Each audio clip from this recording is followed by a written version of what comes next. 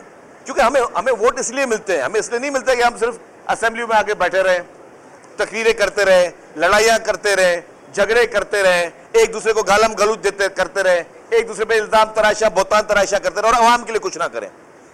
آپ نے دیکھا کہ اس سیلاب میں بھی, اس بدترین سیلاب میں جب اچھے بھلے لوگوں کے ہاتھ پاؤں پھول گئے تھے کہ اب کیا ہوگا, ہر طرف پانی پانی, اب کیا ہوگا, اس سیلاب میں پاکستان پیپلز پارٹی کی حکومت ہے سندھ کے وزیر اعلیٰ, پاکستان پیپلز پارٹی کی لیڈرشپ, ٹاپ لیڈرشپ گراؤنڈ پہ موجود تھی اور سارے کرائسس کو آہستہ آہستہ آہستہ آہستہ اس کو ٹیکل کرتی رہی.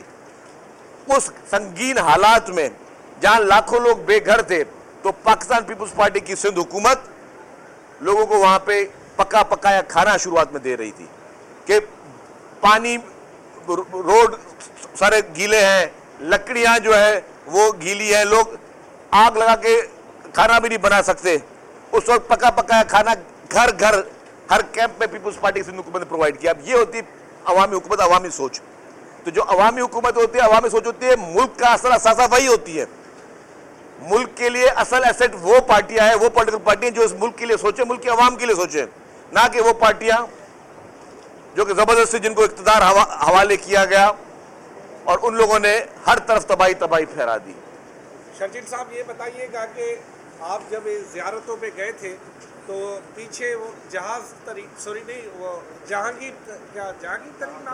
جہانگیر ترین جو ہے اس نے ایک نئی پارٹی بنانے کی کوشش کی ہے اور یہ کہا جا رہا ہے کہ اسی طرح جہاز بھر بھر کے پیپلز پارٹی کا راستہ روکا جائے گا, کیونکہ پیپلز پارٹی پنجاب میں ڈیرے ڈالے ہوئے ہیں تو انہوں نے ایک نئے کنگز پارٹی لانے کی کوشش کی ہے. آپ تو جہانگیر ترین کے سامنے ہار جائیں گے, اس کے پاس تو جہاز بھی ہے, بڑا پیسہ ہے. جی بات سنیں, ہر شخص کو پاکستان میں سیاست کرنے کا اختیار ہے, چاہے وہ جہانگیر ترین ہو یا کوئی بھی ہو, اور عمران خان کم از کم شکوہ یہ نہیں کر سکتا کیونکہ اس کی پارٹی بھی اسی طریقے سے عمران خان کی جو ہے اس میں جب اس کے بعد اکثریت نہیں تھی تو نمبرز پورے کیے گئے تھے. ہر شخص کو پالیٹکس کا اختیار ہے, کوئی بھی پارٹی کرے سیاست, ہمیں کوئی وہ نہیں. ہم تو کہتے ہیں جی ہیلدی کمپٹیشن ہونا چاہیے, ون سائیڈڈ گیم میں ہمیں مزہ نہیں آتا. کبھی پیپلز پارٹی نے بیک ڈور میں آ کے کبھی اقتدار نہیں لیا. پیپلز پارٹی نے ہمیشہ جب بھی کوشش کی ہے مقابلہ کر کے میرٹ بیس اور عوام کی خدمت کر کے کی ہے. تو پیپلز پارٹی ہر سیاسی میدان میں, جمہوری میدان میں جو ہے جمہوریت کے دائرے میں رہ کر ہر قسم کی الیکشنز کو اور سارے سچویشنز کو دیکھنے کے لیے تیار ہے. زرداری نے بیان دیا نہ چاہوں تو الیکشن نہیں ہوں گے, جب میں چاہوں گا تب الیکشن ہوں گے. کیا ملک میں ٹائم پہ الیکشن نہیں ہونے جا رہے ہیں؟ دیکھیں جی, الیکشن وقت پہ ہوں گے انشاءاللہ, اور محترم آصف علی زرداری صاحب کا ایک بہت بڑا ویژن ہے, وہ ایک سیزنڈ پولیٹیشین ہے. آپ نے یہ بات نوٹ کی ہوگی کہ محترم آصف علی زرداری صاحب کی جب بھی سیاست رہی ہو, چاہے جب ان کو طاقتور ترین کرسی دی گئی ہو صدر پاکستان کی, جس وقت ان کو صدر پاکستان کی کرسی دی گئی ان کے پاس ایک بہت بڑی تلوار ہاتھ میں دی جسے کہتے تھے 58-2B. محترم آصف علی زرداری صاحب نے وہ تلوار کو پارلیمنٹ کے حوالے کیا. انہوں نے اپنے اس پاورز کو, جو صدارتی پاورز تھے, ان کو پارلیمنٹ کے حوالے کیا, اور ان کے پورا ٹینیور میں دیکھیں کوئی ایک ایسا انہوں نے کبھی کوئی نفرت کی بات کہیں نہیں کی, ہمیشہ سب کو جوڑنے کی بات کی ہے.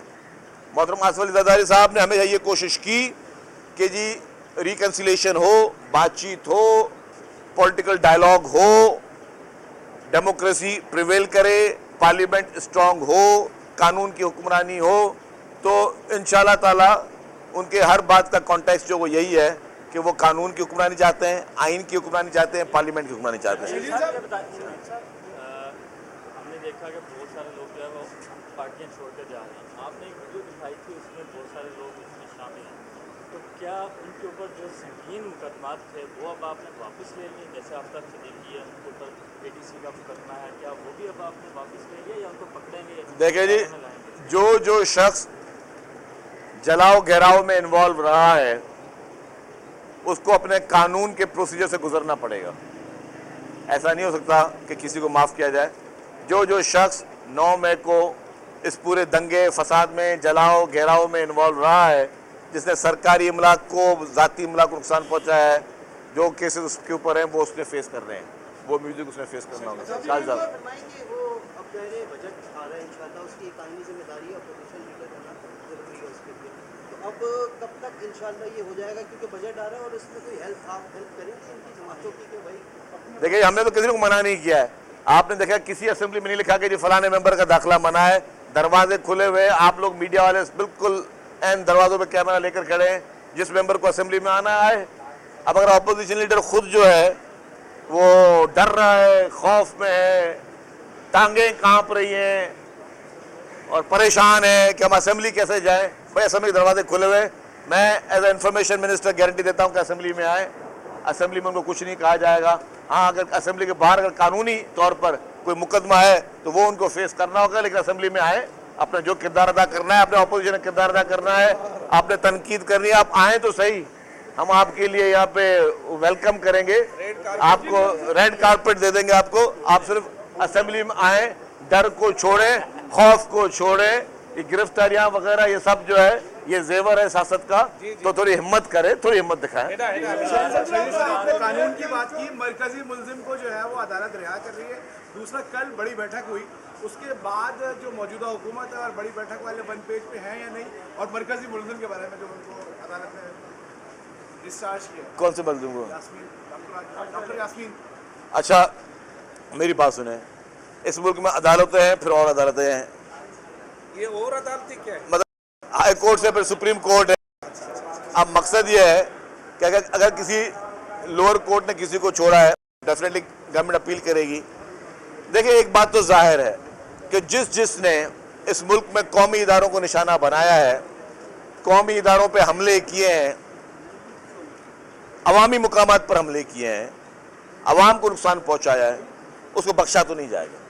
جس نے وائلنس کیا ہے, جس نے لوگوں کے گھروں میں گھسے ہیں, ڈیفینیٹلی قانون کے دائرے میں کہ قانون کارروائی کی جائے گی. ہاں کچھ لوگوں کے اگر آج بھی وہ منظور نظر ہے, کچھ لوگوں کی ذاتی خواہش ہے کہ وہ منظور نظر رہیں, تو وہ ان کی اپنی مرضی, لیکن قانون اپنا راستہ جو ہے وہ ضرور اختیار کرے. میئر کا 15 تاریخ کو انتخابات ہونے جا رہے ہیں, کیا آپ کی فکر ہوئی ہے جبکہ اتحادی جو آپ کے ساتھ ہیں وہ مسلم لیگ نے یہ مطالبہ کر دیا ہے کہ ہمیں میئر کا عہدہ دیا جائے, اسی صورت میں ہم میئر کے اعتبار سے آپ کے شامل ہوتے ہیں. دیکھیے پاکستان پیپلز پارٹی انشاءاللہ تعالی عددی حساب سے سندھ بھر میں 100% کلین سویپ کیا ہے پیپلز پارٹی نے. کراچی, حیدرآباد, میرپور خاص, سکھر, لاڑکانہ, جیکب آباد, کشمور, تھرپا کا جس ڈسٹرکٹ کا نام لے لے, ہر جگہ صرف پاکستان پیپلز پارٹی ہے. تو انشاءاللہ تعالی پیپلز پارٹی اپنے نمبرز پورے بھی کرے گی, اور پاکستان پیپلز پارٹی ہر حال میں جو ہے وہ میئر پیپلز پارٹی کے ہی ہوں گے. باقی پارٹیوں کے پاس اکثریت نہیں ہے. باقی پولیٹیکل پارٹیز کے پاس صرف اور صرف جو ہے وہ الزام تراشا, بہتان تراشا اور پرانے ٹیکٹکس الزامات لگانے کے, صرف وہ باقی رہ گئے ہیں. اور ابھی میرے خیال سے کہ ان سے بھی پوچھا جائے گا کہ بھائی آپ لوگ جو ہے وہ اتنی ہیوی الیکشن مہمیں چلا رہے ہیں, تو ظاہر ہے الیکشن کمیشن آپ کو بھی کچھ نہ کچھ تو معلومات حاصل کرے.